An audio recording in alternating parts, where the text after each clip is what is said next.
This is Mayor Ron Anders with the Mayor's minutes from our January 21st, 2020 Auburn City Council meeting. We began the committee of the whole last night with Mayor Pro Tem Beth Witten going through a Cemeteries Advisory Board appointment. The council reappointed Mr. Jerry Smith, who had served one full term, to a second full term. And thanks, Jerry, for being willing to serve and give up your time to help the city out.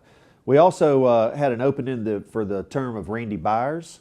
And Mr. Byers is not seeking an additional term, which, thank you, Randy, you have served one partial term and two full terms.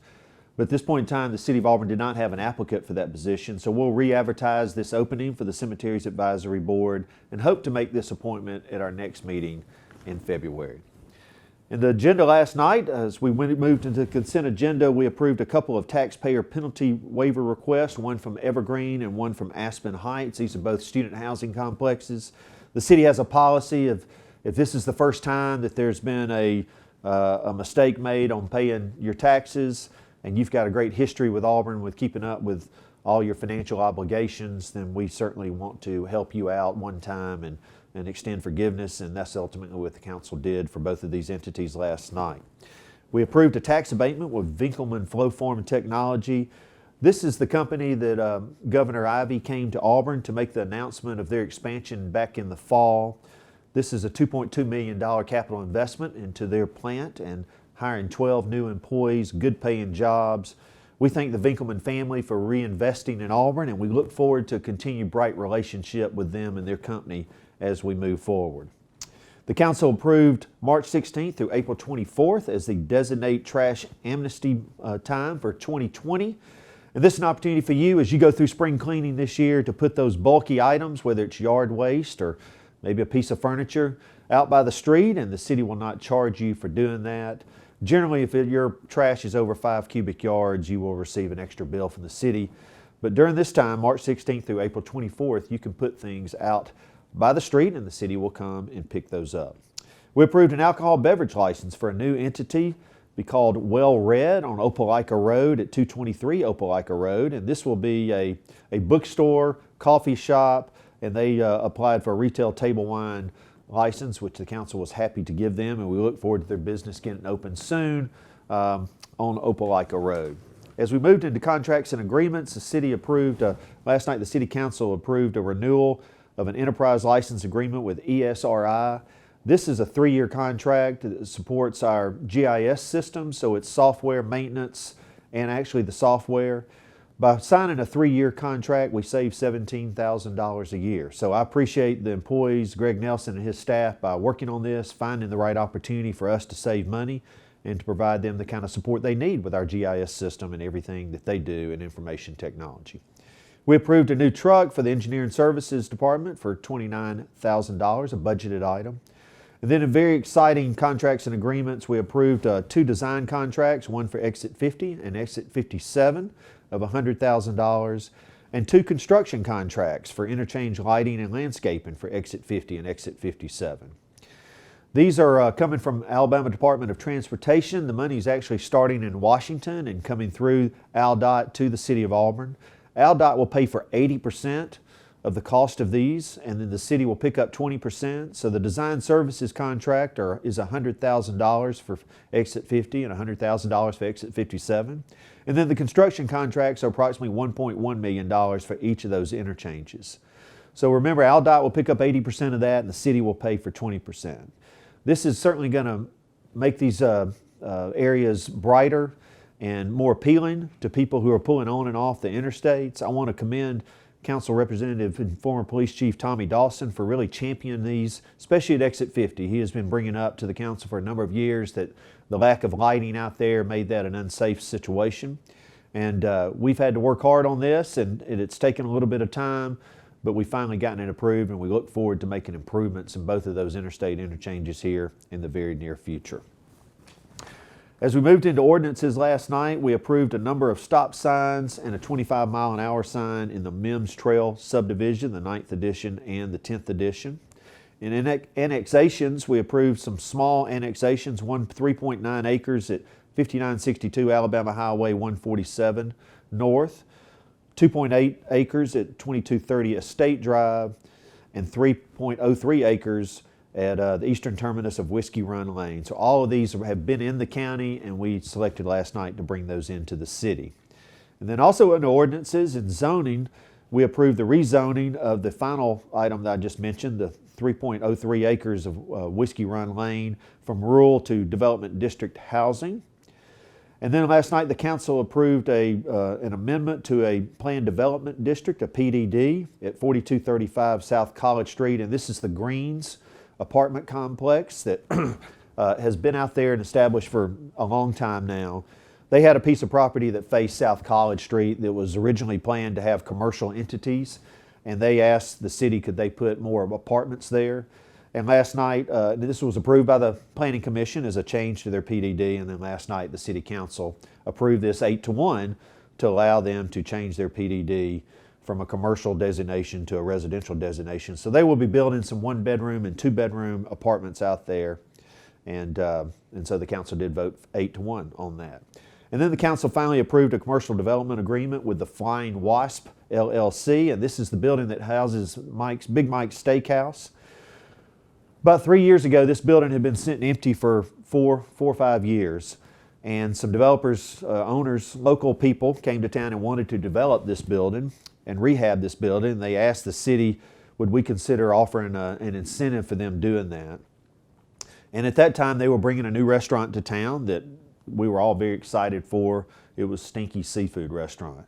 And so the previous city council approved that commercial development agreement for the owners of the building, and it was tied to the development of the building. Obviously, Stinky's is no longer here, and the building owners came back to the city and said, if we could bring another new restaurant to Auburn, something that fills a hole in our market, would you consider reinstating this commercial development agreement? And they've brought Big Mike's Steakhouse, which we believe there was a hole in our market for a steakhouse. And so last night the council discussed that, and ultimately we decided to continue with the commercial incentive. The commercial incentive cannot go over $33,000 in any calendar year. It is a little bit over $300,000 in totality, and we had issued it for 9 years, which is what is remaining in the original agreement.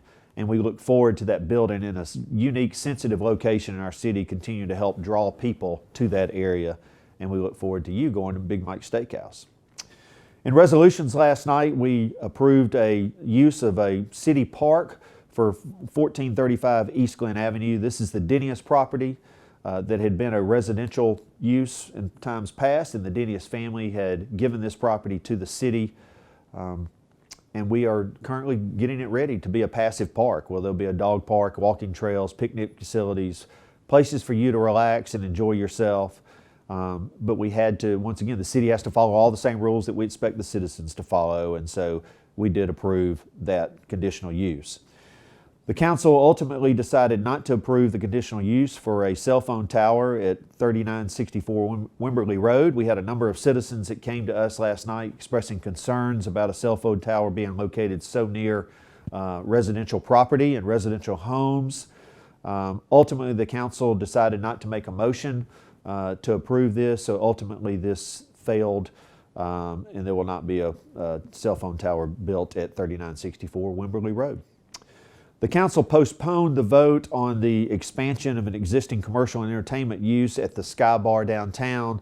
The owners of the Skybar are wanting to build an extra deck on the second and third floor. Personally, I can speak for myself that I didn't feel like the information that was provided to me gave me enough to make a solid decision on behalf of the citizens of the city. And so instead of denying this, we just asked the staff to help collect some more information, give us some more drawings, some more specifics about this, and we'll consider this at our first meeting in February.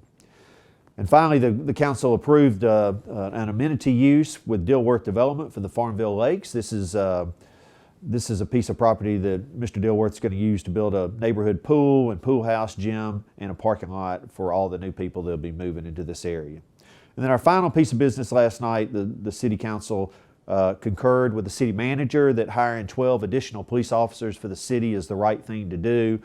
The way we are growing, we need to have more cops out there making patrol in our areas and helping keeping us safe, and they do an outstanding job. as it is, but putting more police officers on the ground and in cars is the right thing for you, our citizens. So we concurred with that and look forward to getting those men and women hired in the near future. Chief Register gave us a report last night and suggests that 8 to 9 months is usually a good time frame from beginning of the hiring process to actually putting a new police officer in the field after their training and orientation. And so we will immediately get started on that, and hopefully there'll be some new police officers in Auburn in time for next football season.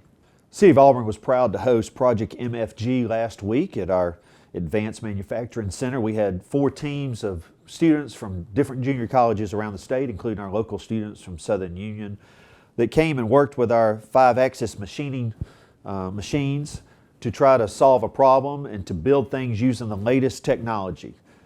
This was deemed so important that the Department of Defense invested in this and partnered with this event, as well as the Auburn College of Engineering, Southern Union, and the City of Auburn's Economic Development Department.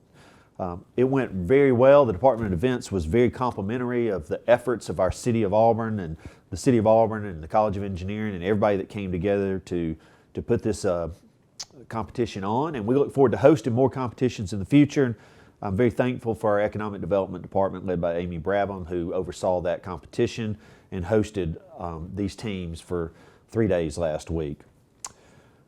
This past Monday, the MLK Breakfast was put on by members of our community, the National Forum for Black Public Administrators. This was the 26th year of the Martin Luther King Breakfast held at the Auburn University Hotel and Conference Center, and what a great way to celebrate and remember the great work of Dr. Martin Luther King. And I appreciate the efforts of all the people, many of them employees of the City of Auburn, that participated in this breakfast, and the program was outstanding, and it was a great time and a great way to start that holiday. Yesterday I was fortunate to be with Mayor Gary Fuller of Opelika to cut the ribbon for the new skateboard park that is located at the Indian Pines facility right between our cities, right almost on the city line. And we believe this is going to be a great new amenity for all of those people who enjoy skateboards and riding their bicycles in these types of facilities. And a very proud moment to watch our 2 cities come together and build something as a team that will benefit all of us. And so thankful for our Parks and Rec directors of both cities, thankful for our Parks and Rec advisory boards of both cities, our city staffs, and then ultimately the elected officials who approve the budgets and the money for this. But it should be a great amenity, and I encourage you to go by and look at it when you have an opportunity. I was able to speak to the Leadership Lee County group last week, and how encouraging that is to see people who are giving up a day a month to learn more about the area and the town and the communities and the county that they live in. The questions were great, and they were very attentive and engaged in what's going on. And I just want to tell each and every member of that group, thank you for investing in the betterment of your town and your community. And hopefully after this is over with, that you'll find your place, that you can serve Auburn and serve Opelika and serve Lee County to invest in its future. But thank you for that. I want to remind everybody that the Citizen Survey will be coming out soon. You could possibly receive this in your mailbox, or you might receive an email. However, please respond.